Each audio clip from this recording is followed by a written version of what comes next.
Hola a todos, bienvenidos al aula virtual. Hoy, en este bloque de videos de generalidades de biología, vamos a hacer una introducción al tejido epitelial. Estaremos mencionando los 4 tejidos fundamentales que conforman el cuerpo humano y haremos un énfasis especial en el tejido epitelial. Estos son los puntos que vamos a estar abordando el día de hoy. Vamos a conocer qué es un tejido, cómo se clasifican y vamos a ahondar más en detalle sobre el tejido epitelial, conociendo sus características, sus funciones y viendo más de cerca el tejido epitelial de revestimiento y el tejido glandular, que es en lo que se divide el tejido epitelial. Para iniciar, vamos a conocer de dónde provienen los tejidos. Para esto, tengamos en cuenta que durante el proceso embrionario hay una fase, una etapa, que es la etapa de gastrulación. Durante esta etapa ocurre la formación de células que se van a ir agrupando en diferentes capas. Y es allí donde se da la formación de estas 3 capas. Tenemos el ectodermo, el mesodermo y el endodermo. A partir de allí va a ocurrir la formación de tejidos, que es lo que vamos a ver en esta presentación, pero también ocurre la especialización funcional de las células. Ahora bien, ¿qué es un tejido? Un tejido es la agrupación de células con una estructura microscópica bien definidas. Estas células se encuentran bien adosadas y se encargan principalmente de revestir una cavidad.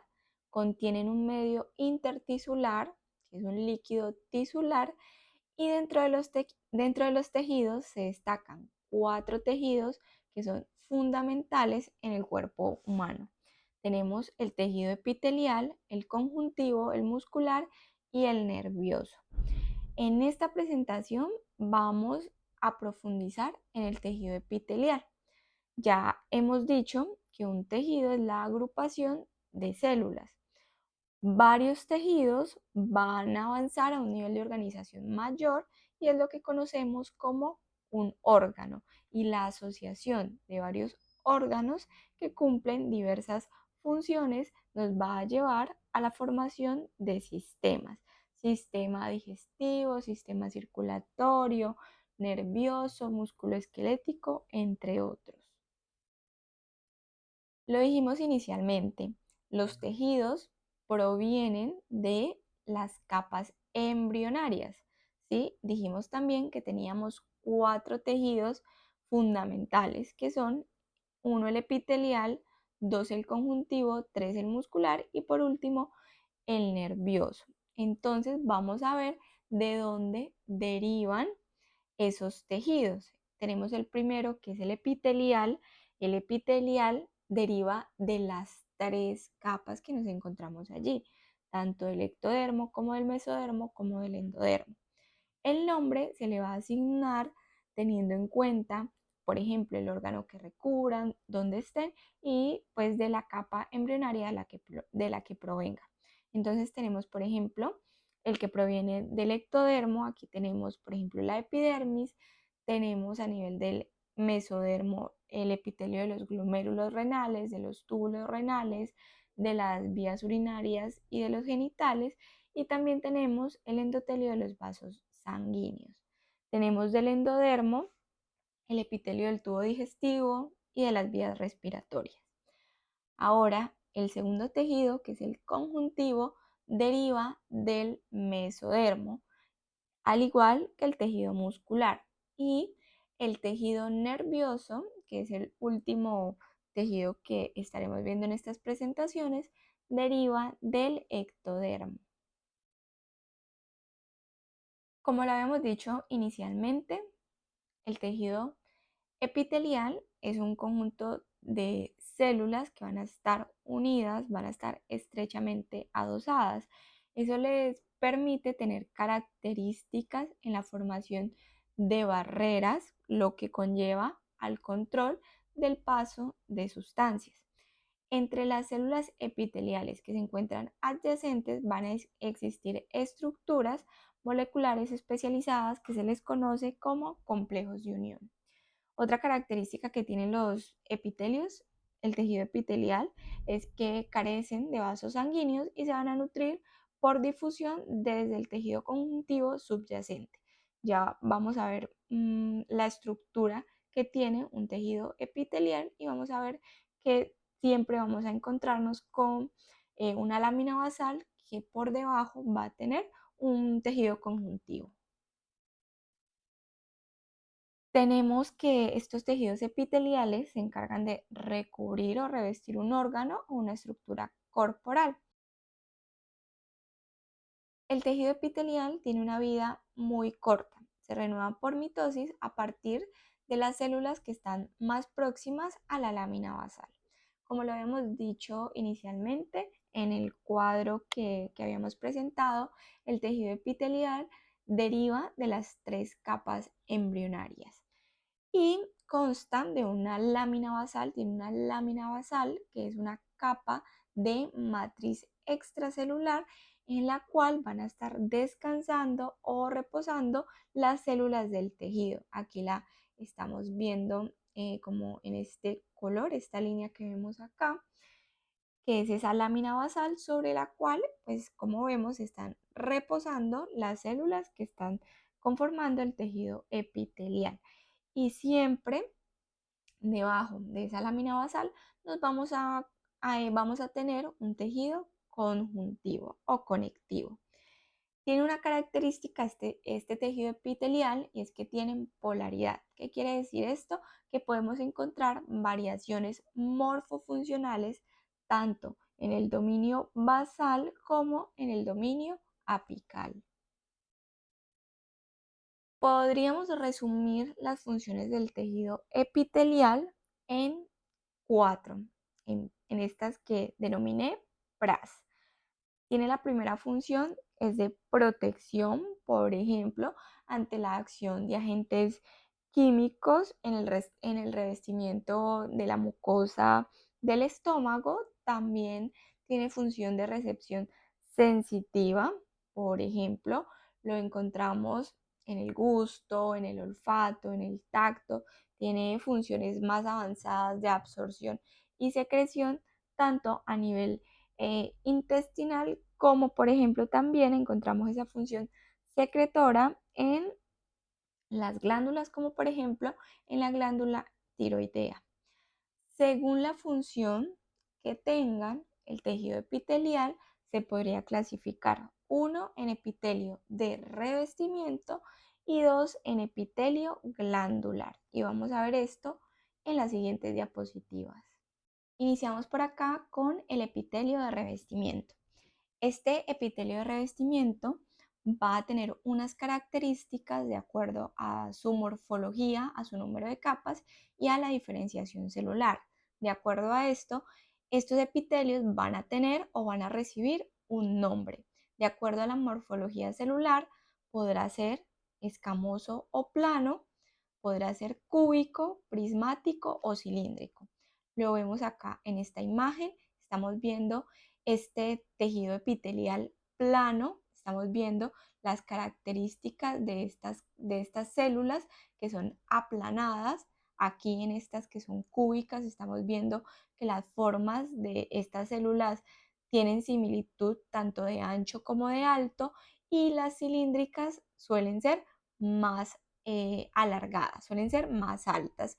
Y los núcleos también aquí van a tener algo de diferencia. Vemos acá que este núcleo es más bien circular y aquí este núcleo se torna hacia una forma ovalada. Entonces, de acuerdo a la morfología celular, podemos tener que los epitelios pueden ser planos, pueden ser cúbicos o pueden ser cilíndricos. Luego tenemos la clasificación de acuerdo al número de capas de células que tenga. Y entonces podrá ser simple o monoestratificado, podrá ser estratificado, pseudoestratificado o podrá ser de transición. Hablamos de un epitelio simple cuando solo tiene un número de, solo tiene una capa de células. Por ejemplo, tenemos acá un epitelio plano simple, plano por su forma y simple porque solo tiene una capa. Vemos cómo descansa sobre una lámina basal y por debajo tiene un tejido conjuntivo. Este es cúbico por su forma y simple por su número de capas, que en este caso es simple porque solo tiene un número de capas. Y este, al igual que los otros dos, es simple porque solo tiene un número de capas y es cilíndrico por la forma de sus células. Luego tenemos que podrá ser estratificado cuando ya no tiene un solo nivel de capa de células, sino que tiene más de un número de capa de células. Entonces tenemos por acá, por ejemplo, un epitelio cúbico estratificado. Vemos que tiene más de una sola capa de células, en este caso tiene dos y recibe el nombre de cúbico por la forma de sus células más superficiales. Acá tenemos un epitelio que es cilíndrico estratificado y hay que tener en cuenta que el nombre, de acuerdo a la forma, de acuerdo a la morfología, lo vamos a basar en esas células que se encuentran en el último nivel. Por eso, por ejemplo, este epitelio se llama cilíndrico estratificado porque a pesar de que en este nivel que es más inferior, aunque estas células se encuentran, podríamos observarlas de forma cúbica, vemos que el último nivel es cilíndrico. Por lo tanto, este tejido es un tejido epitelial cilíndrico y estratificado porque tiene más de un número de capa de células. También puede ser pseudoestratificado, hablamos de que esto se refiere a que es falsamente estratificado, vamos a verlo más adelante, pero se le denomina así porque, como podemos observar acá, estas células parten de una lámina basal, pero no todas llegan a encontrarse a esta superficie que está más hacia el exterior, está hacia la parte más superficial. También, nada la localización de los núcleos de estas células que no se encuentra uniforme. Miren, por ejemplo, en esta imagen, que los núcleos se encuentran casi que en una misma fila, están todos como en una misma fila, pero en el tejido pseudoestratificado vemos que esos núcleos se pueden encontrar en diferentes niveles y eso da una sensación de que tiene varias capas. Por lo tanto, se le denomina pseudoestratificado porque realmente es falsamente estratificado. Y tenemos que también pueden ser de transición. Y son, por acá tenemos un ejemplo o una imagen de un epitelio de transición y básicamente se caracterizan por tener la capacidad de cambiar de forma. Y esto lo vamos a ver más en detalle ahorita en unas siguientes diapositivas. Y también para nombrar estos epitelios de revestimiento se tiene en cuenta la diferenciación celular. Algunos pueden ser pigmentados, queratinizados, ciliados o pueden contener microvellosidades.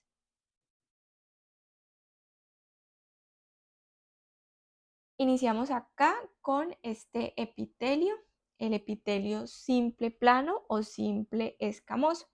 Vimos inicialmente que decíamos que era simple porque tiene una sola capa de células y que la característica de estas células es que son aplanadas, por lo tanto se le denomina un epitelio simple plano. Su función es la de tapizar superficies implicadas en el intercambio de nutrientes, desechos o gases respiratorios. Se localiza principalmente en los alvéolos, en los capilares pulmonares, en el glomérulo y en los túbulos renales. También lo podemos encontrar en el endotelio de los vasos sanguíneos. Aquí estamos viendo esa característica que tiene este epitelio, una sola capa de células que están aplanadas, descansan sobre una lámina basal y aquí de manera subyacente tenemos un tejido conjuntivo. Estamos observando acá, en esta imagen, eh, podríamos comparar el endotelio de estos vasos sanguíneos, de la vénula, del vaso linfático y de la arteriola, como tienen características de ser un epitelio simple, plano, una sola capa de células que son aplanadas. Y lo podríamos comparar con el de la vía biliar, que encontramos acá. También un epitelio que es simple porque tiene un solo nivel, pero que ya sus células no son aplanadas, sino que estas son cúbicas.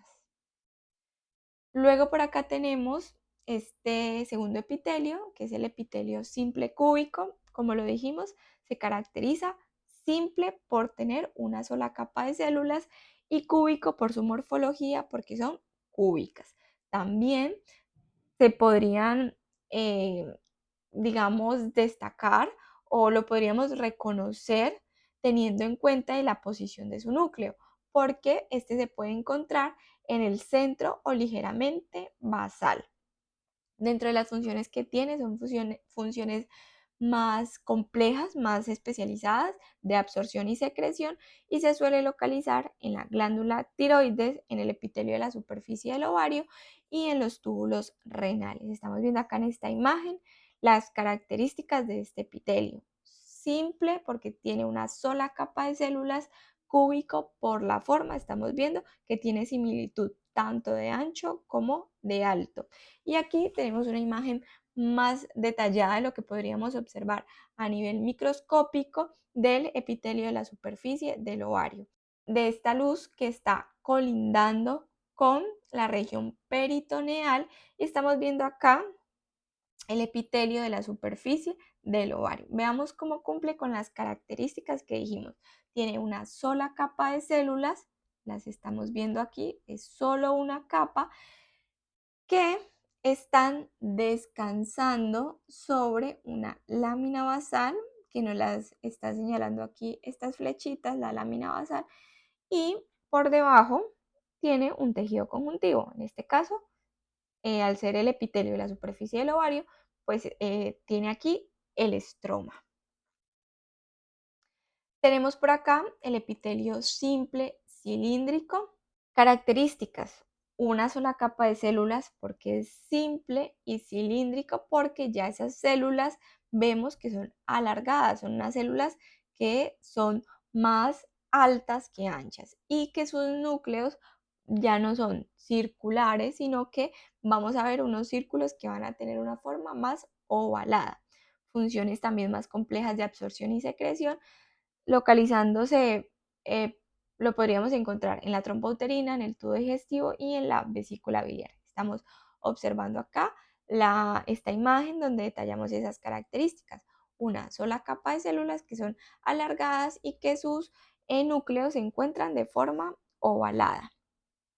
Aquí en esta imagen, a nivel microscópico, estamos observando el revestimiento interno de la vesícula biliar, que se caracteriza por tener un epitelio simple cilíndrico. Simple, una sola capa de células, y cilíndrico por la forma. Miren, acá estamos observando perfectamente, está casi que igual a como se grafica en esta parte de acá abajo, unas células que están alargadas, son una sola capa, sus núcleos están siendo ovalados, descansan sobre una lámina basal y además tienen un tejido conjuntivo subyacente. Tenemos por acá el epitelio estratificado plano o escamoso. Ya acá nos está cambiando, ya no es simple plano, sino que es estratificado plano. ¿Qué quiere decir esto? Que ya no solo tiene una capa de células, sino que al ser estratificado tiene varias capas de células y que se le denomina plano porque solo las más superficiales son planas. Porque aquí estamos observando en esta imagen, estamos viendo lámina basal, y estas células que están más cerca a esa lámina basal no tienen una forma plana, sino que más bien podríamos decir que son cúbicas. pero no es un epitelio estratificado cúbico, sino plano, porque le vamos o se le va a asignar ese nombre teniendo en cuenta solo la forma que tengan las células más superficiales. Por lo tanto, a este tejido se le denomina un epitelio estratificado plano. Se puede clasificar según se produzca o no queratinización. Podemos tener un epitelio estratificado plano, no queratinizado, que lo podríamos encontrar tapizando cavidades húmedas como el esófago, la cavidad oral y la vagina.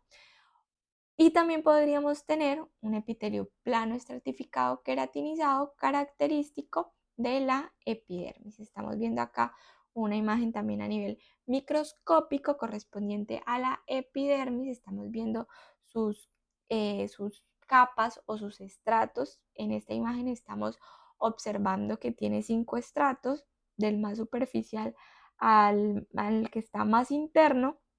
Tenemos acá el estrato córneo, el estrato lúcido, aquí este tercer estrato lo vemos más hiperpigmentado, este es el estrato granuloso, tenemos acá el estrato espinoso y por último tenemos el estrato basal, que estaría más en contacto con la segunda capa de nuestra piel, que sería la dermis. Hay que tener en cuenta que la epidermis, aquí estamos viendo que tiene 5 estratos o 5 capas, pero normalmente nos solemos encontrar con que tiene 4 estratos o 4 capas. Y esto se puede ver básicamente al lugar de donde se haya tomado la muestra. Me explico. Si esta muestra se tomó de una zona donde la piel es más gruesa, por ejemplo los pulpejos, lo más probable es que nos encontremos con que tiene 5 estratos o 5 capas. Por el contrario, si la muestra se ha tomado de una piel más fina, por ejemplo, una parte de piel que recubre nuestra cara, nos vamos a encontrar con que solo tendría 4 estratos o 4 capas. ¿Y cuál de estas capas no tendría esa piel que podríamos denominar más fina? Sería el estrato lúcido, es decir, esa parte de ese tejido contaría con un estrato córneo, con uno granuloso, con uno espinoso y con uno basal, pero no con uno lúcido. Así que podríamos encontrarnos al microscopio con que algunos podrían tener 4 estratos o que otros podrían tener 5 estratos, y va a variar dependiendo de dónde se haya tomado la muestra. Luego tenemos acá este epitelio estratificado porque tiene varias capas de células y que según su forma podrá ser o cúbico o cilíndrico. Tiene función de revestimiento, este es poco frecuente en mamíferos y podría localizarse en los conductos más grandes de varias glándulas como el páncreas, la saliva, los túbulos renales y las glándulas sudoríparas. Ya lo vimos inicialmente, la forma de los estratificados le vamos a asignar teniendo en cuenta la forma de la última capa de células. Entonces, por lo tanto, este es un cilíndrico estratificado y este es un cúbico estratificado. Tenemos por acá este epitelio, este es un epitelio pseudo estratificado. Habíamos dicho inicialmente que es un epitelio que está falsamente estratificado. Los núcleos aparecen en varios niveles, ¿sí? O sea, están como desorganizados y da la impresión de que tiene varias capas, pero realmente no hay capas distintas. Tiene función de revestimiento, de transporte de partículas y de absorción. Se suele localizar en el tracto respiratorio superior o inferior con células ciliadas. Tenemos allí esa diferenciación celular. Y también lo podríamos encontrar en la uretra masculina con células no ciliadas. Tenemos aquí una imagen a nivel microscópico del tracto respiratorio. Estamos viendo un epitelio pseudo estratificado. Vemos cómo estas células se encuentran, son cilíndricas, ¿sí? Están como alargadas y vemos como sus núcleos se encuentran, son ovalados y sus núcleos se encuentran, da la impresión de que estuviera en varios niveles, pero realmente no hay varias capas, no hay capas distintas. Acá están reposando sobre una lámina basal y con un tejido conjuntivo allí subyacente. Tenemos este epitelio, este es un epitelio de transición. Las características de este epitelio es que las células tienen la capacidad de cambiar de forma y de altura. Tienen una membrana gruesa y eso les da la capacidad de servir como barrera, por ejemplo, evitando el paso de agua de las células a la orina de la vejiga. También este tipo de epitelio tiene la capacidad de distensión gracias a que puede transicionar, puede cambiar de forma y de altura y se suele localizar revistiendo el tracto urinario desde los cálices renales hasta la uretra pasando por la vejiga. Estamos viendo acá un epitelio de transición y que es muy característico en la vejiga. Estamos viendo acá a nivel microscópico el epitelio de transición de la vejiga, pero en diferentes momentos. Estamos viendo acá en la parte más inferior el epitelio de transición en una vejiga que está distendida, en una vejiga que está llenándose, que contiene orina y vean cómo aparenta tener aproximadamente 2 o 3 capas. Vemos cómo la forma de sus últimas células suelen ser más redondeadas, ¿sí? Están más hiperpigmentadas, descansan sobre una lámina basal, tienen un tejido conjuntivo en la parte más inferior y una vez ese epitelio pasa a estar de una forma contraída, es decir, cuando se ha liberado o se está liberando la orina, como pasa de tener 3 capas a verse teniendo más de 3 capas. Vemos acá que incluso las células ya toman una forma más alargada, los núcleos se ven menos pigmentados, se ven más prominentes los nucleolos y da la impresión a simple vista de que tiene más capas que cuando la vejiga está distendida.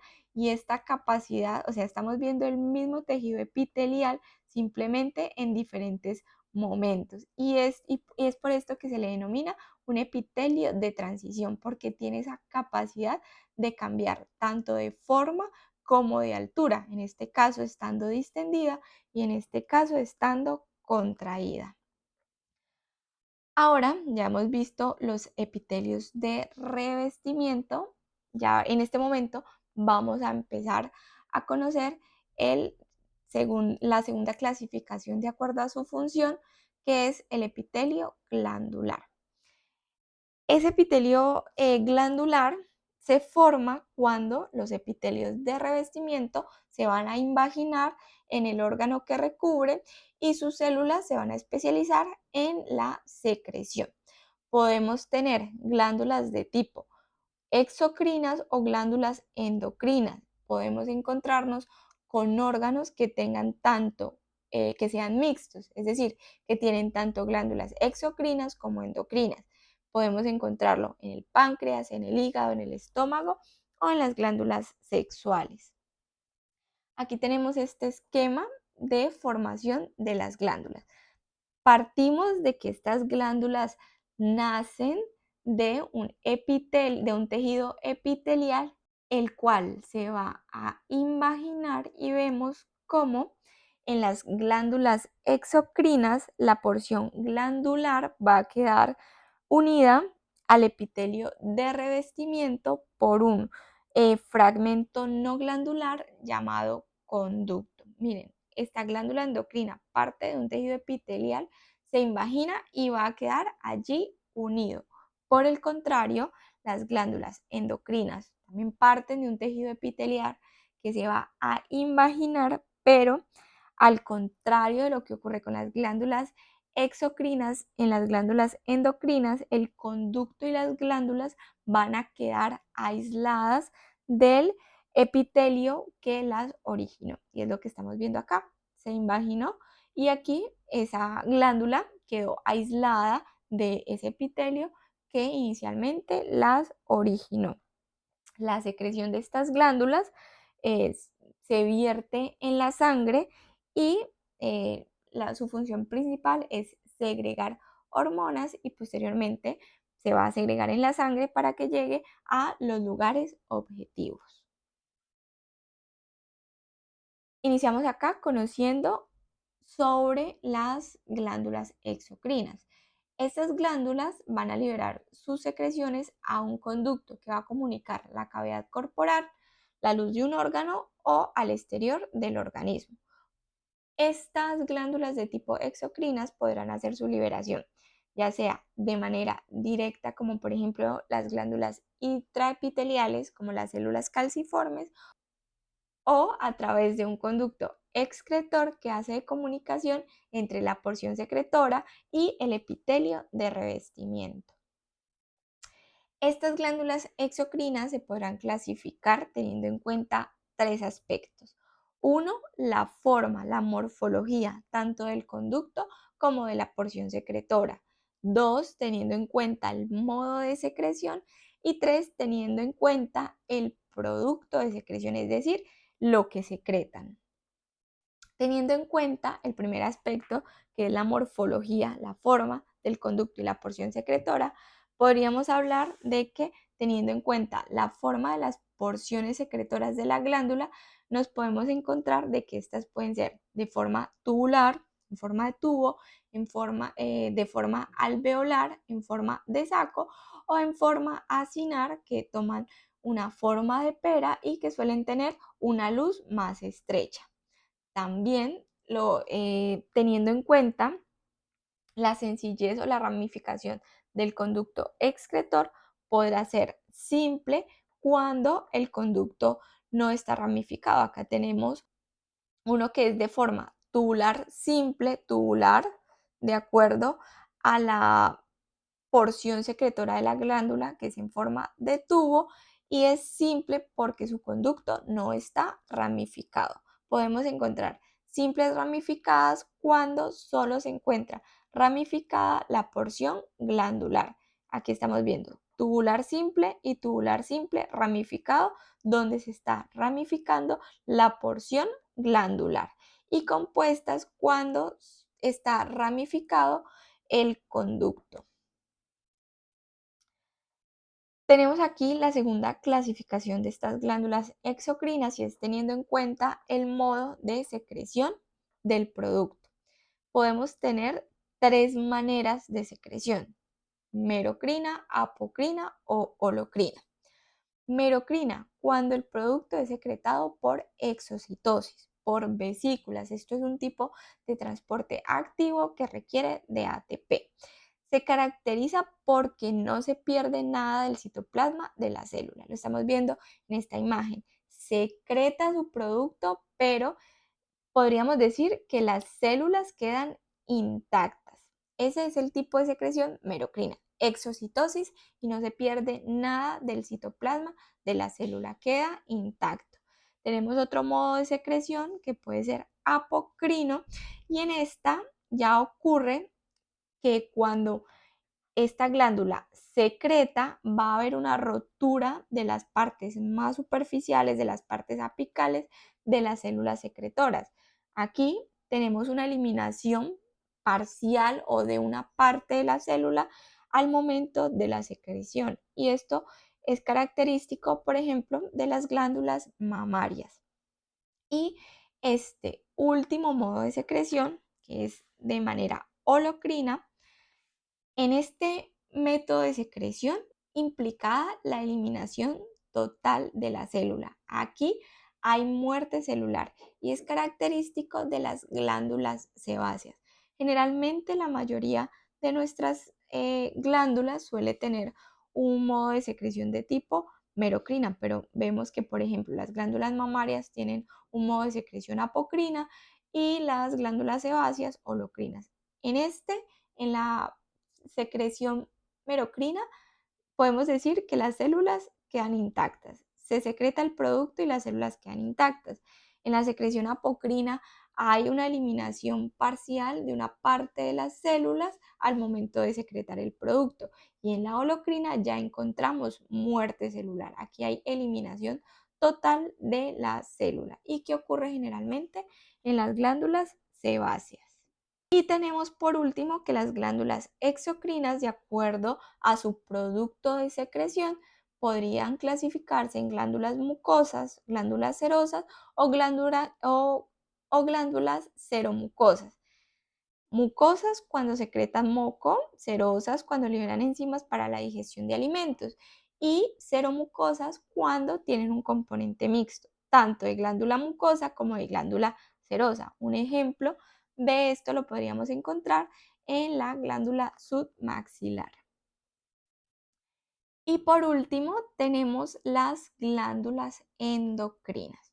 Las glándulas endocrinas son aquellas, las que veíamos inicialmente, que se separaban del epitelio que las originó y que iban a segregar hormonas directamente al torrente sanguíneo. Generalmente se suelen disponer en islotes o en cordones, entre las que se encuentran numerosos capilares sanguíneos a los que vierten su secreción. Encontramos esto, por ejemplo, en la adenohipófisis, en las glándulas suprarrenales, en los islotes de Langerhans, en el páncreas y en las paratiroides. Existe la excepción, ya que en algunas glándulas endocrinas no van a estar dispuestas en islotes o en cordones, sino que van a formar folículos. Los folículos son unas esferas que tienen una cavidad en el cual se va a almacenar la secreción. Entre esos folículos se van a situar los capilares sanguíneos y esto lo encontramos muy característico en la glándula tiroides y en alguna porción de la adenohipófisis. Estamos viendo acá la glándula tiroides que forman folículos. También hay que tener en cuenta que hay glándulas endocrinas intraepiteliales unicelulares que van a formar el sistema endocrino difuso. Estas son células endocrinas que van a estar dispuestas individualmente o en pequeños grupos cumpliendo su función.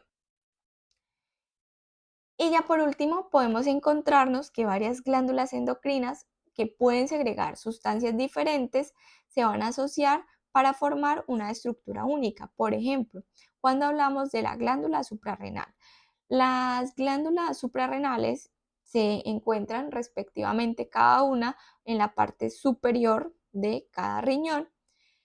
Aquí, dentro de esta glándula suprarrenal, nos vamos a encontrar con la médula y la corteza. La médula y la corteza tienen origen distinto y también tienen funciones distintas, pero se asocian para formar una única estructura, la glándula suprarrenal.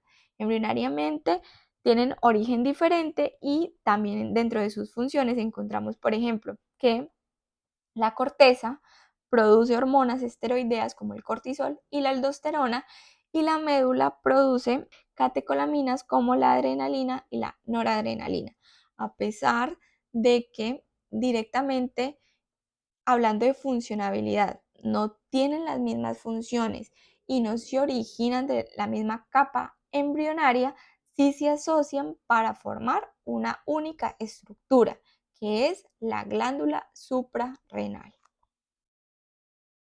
Muchas gracias. Esta ha sido la presentación del día de hoy. Cualquier duda, recuerden que me la pueden dejar en comentarios. No olviden seguirnos en nuestras redes sociales, en nuestra cuenta de Instagram y en nuestro canal de YouTube. En un próximo video estaremos explorando más acerca de los otros 3 tejidos que hacen parte del cuerpo humano.